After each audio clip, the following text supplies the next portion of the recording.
બારડોલીમાં ગૌમાતાને રાષ્ટ્રમાતા જાહેર કરવાની માંગ સાથે વિવિધ હિન્દુ સંગઠનો અને ગૌભક્તોએ પ્રાંત અધિકારીને આવેદનપત્ર પાઠવ્યું છે। મોટી સંખ્યામાં લોકો ઉપસ્થિત રહ્યા હતા અને આગેવાનો દ્વારા સરકારને તાત્કાલિક નિર્ણય લેવા માંગ કરવામાં આવી। બારડોલી ખાતે ભારતીય હિત રક્ષક પાર્ટી, વિશ્વ હિન્દુ પરિષદ તેમજ સાધુ સંતોની ઉપસ્થિતિમાં ગૌભક્તો એકત્ર થયા હતા। કાર્યક્રમ દરમિયાન પ્રાંત અધિકારી અને મામલતદારને આવેદનપત્ર આપી ગૌમાતાને રાષ્ટ્રમાતાનો દરજ્જો આપવા માંગ કરવામાં આવી હતી। આ પ્રસંગે આગેવાનોએ જણાવ્યું હતું કે ગૌમાતા ભારતીય સંસ્કૃતિ અને આસ્થાનું કેન્દ્ર છે અને દેશભરના કરોડો લોકોની લાગણી સાથે જોડાયેલી છે।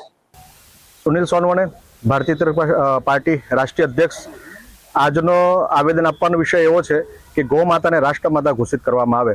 ગૌ માતા આપણા હિન્દુ ધર્મની અંદર સર્વોપરી માનવામાં આવે છે। ગૌ માતા આપણા દેશની અંદર જો ગૌ માતા પર અત્યાચાર થતો હોય તો આપણા હિન્દુઓને હિન્દુ સમાજમાં જન્મ લઈને કોઈ મતલબ નથી। આપણે આપણી માતાને ગૌ માતા રાષ્ટ્રમાતા ઘોષિત કરાવીએ। એના માટે આજે બારડોલી સરદારની ભૂમિથી ગૌ માતા રાષ્ટ્રમાતા માટેનું આંદોલન શરૂ થાય છે અને આ રાષ્ટ્રવ્યાપી આંદોલન બનવા જઈ રહ્યું છે અને સમગ્ર ભારતની અંદર આવેદન આપ્યા બાદ દિલ્હી ખાતે આમરણ અનશનનો આયોજન છે। 2027 પહેલા ગૌ માતાને રાષ્ટ્રમાતા ઘોષિત કરવાના અમારા પ્રયત્નો છે। આ પ્રયત્ન જો સફળ ન થાય તો શું કરશો? આ પ્રયત્ન સફળ ન થાય તો દિલ્હી ખાતે આમરણ અનશન જ્યાં સુધી અમારો છેલ્લો શ્વાસ ચાલે ત્યાં સુધી ગૌ માતાને રાષ્ટ્રમાતા બનાવવા માટેનો અમે પ્રયત્ન કરીશું। અને આજથી અમારો સંકલ્પ છે કે એક સમય ભોજન અને જમીન પર સુવાનો જ્યાં સુધી રાષ્ટ્રમાતાને ગૌ માતા ઘોષિત કરવામાં ન આવે। આવનારા દિવસોની અંદર ગુજરાતની સાથે આજે ગુજરાતથી શરૂઆત છે અને સમગ્ર દેશભરમાં બધા જ રાજ્યોની અંદર ગૌ માતાને રાષ્ટ્રમાતા ઘોષિત કરવા માટેના આવેદનપત્રો આપવામાં આવશે અને ઠેર ઠેર એક દિવસના પ્રતિક ઉપવાસ અને એ બધી પ્રવૃત્તિઓ છે। શરૂઆત ક્યાંથી કરવાના છે? શરૂઆત બારડોલીથી, કારણ કે સરદારની ભૂમિ છે। સરદાર વલ્લભભાઈ જે સફળ આંદોલન ખેડૂતો માટે કર્યું હતું તે રીતે એમની પ્રેરણા લઈને ગૌ માતાને રાષ્ટ્રમાતા ઘોષિત કરવા માટે અમે સરદારની ભૂમિ બારડોલીથી આની શરૂઆત કરવાના છે। ગૌમાતા માત્ર પશુ નથી પરંતુ આપણા ધર્મ અને સંસ્કૃતિનું પ્રતીક છે। અમે સરકાર પાસે માંગ કરીએ છીએ કે ગૌ માતાને તાત્કાલિક રાષ્ટ્રમાતા જાહેર કરવામાં આવે। જો માંગ સંતોષવામાં નહીં આવે તો અમે રામલીલા મેદાન ખાતે મોટા પાયે આંદોલન અને આમરણાંત ઉપવાસ કરીશું। શ્રી કૃષ્ણ। હું સ્વામી વલ્લભભા ચૈતન્ય હરિતીર્થી બારડોલીથી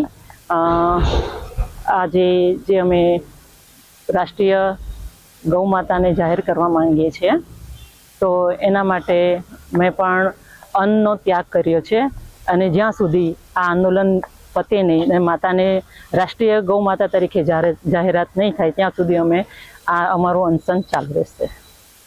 રાષ્ટ્રીય ગૌ માતાને કઈ રીતે પૂજ્ય કરવામાં આવે છે અને તમે શાને માટે આને? આપણે સનાતન ભારતમાં જે ગૌ માતા છે એને 33 કોટી દેવી દેવતાઓનો વાસ છે અને અમે એને પૂજનીય ગણીએ છીએ। દેવી દેવતાઓ પણ એને પૂજે છે।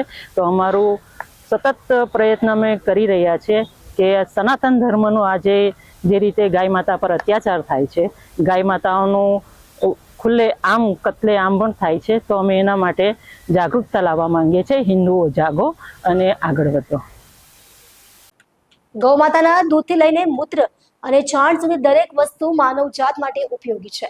આવી પૂજનીય માતાને રાષ્ટ્રમાતાનો દરજ્જો મળવો જોઈએ। જ્યાં સુધી આ માંગ પૂર્ણ નહીં થાય ત્યાં સુધી હું અન્નનો ત્યાગ કરવાનો સંકલ્પ કરું છું। જય શ્રી રામ, જય ગૌ માતા। મારું નામ રાજાભાઈ દુબે છે। વિશ્વ હિન્દુ પરિષદ સુરત જિલ્લા ગ્રામ્ય સહમંત્રીની જવાબદારી છે મારી। આજ રોજ બારડોલી મામલતદાર કચેરીએ એક આવેદનપત્ર આપવામાં આવ્યું છે। જે આવેદનપત્રમાં ગૌ માતાને રાષ્ટ્રમાતા ઘોષિત કરીએ તે માટેની એક મુહિમ ચલાવી છે। એ મુહિમની અંદર સુનિલભાઈ સોનવણેની સાથે સમગ્ર દેશના હિન્દુ જેઓ પોતાને સનાતની માને છે એમની સાથે તમામ હિન્દુ દેશના તમામ સનાતની ભાઈઓ જે વિશ્વ હિન્દુ પરિષદ અને બજરંગ દળ સાથે જોડાયેલા મારા સ્વયંસેવકો, કાર્યકર્તાઓ અને મારા ભાઈઓ છે એ અમે સંપૂર્ણ રીતે અમે એમને ટેકો આપીએ છીએ કે રાષ્ટ્રમાતા ગૌ માતા રાષ્ટ્રમાતા થાય। આ દિન સુધી અમારા વિશ્વ હિન્દુ પરિષદ અને બજરંગ દળના કાર્યકર્તાઓ ગૌ સેવા નિરંતર કરતા આવ્યા છે અને કરતા રહેશે। અને એ માટેની જે મુહિમ સુનિલભાઈ સોનવણેને એમની પાર્ટીએ કરી છે એ એમને સંપૂર્ણ રીતે અમે ટેકો આપીએ છીએ। જય શ્રી રામ, હર હર મહાદેવ.